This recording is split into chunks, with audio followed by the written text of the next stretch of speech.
by Kumar Singh Manish.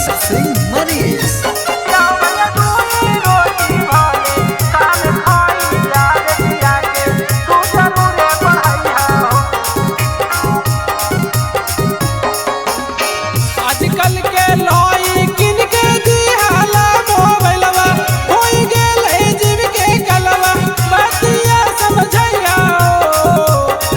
आजकल के लोई किन के दिहाले मोबाइलवा होई गेल जीव के कलवा बतिया समझैया हो किया भैया दूई रोटी भाले काम खाइया बेटिया के तू जरूर पढ़ैया हो किया भैया दूई रोटी भाले काम खाइया बेटवा के तू जरूर पढ़ैया हो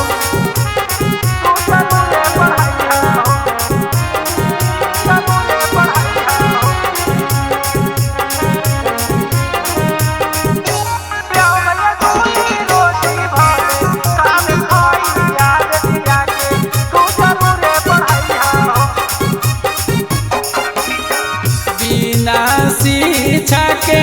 जिंदगी खराब है लगल लइकन के लाते शराब है बिना शिक्षा के जिंदगी खराब है लगल लइकन के लाते शराब है घर घर जाके तू सबके समझैया हो हाँ सबके समझैया हो किया भैया दूई रोटी वाले काम खाइया बेटिया के तू जरूर पढ़ैया हो किया भैया दूई रोटी वाले काम खाइया बेटवा के तू जरूर पढ़ैया हो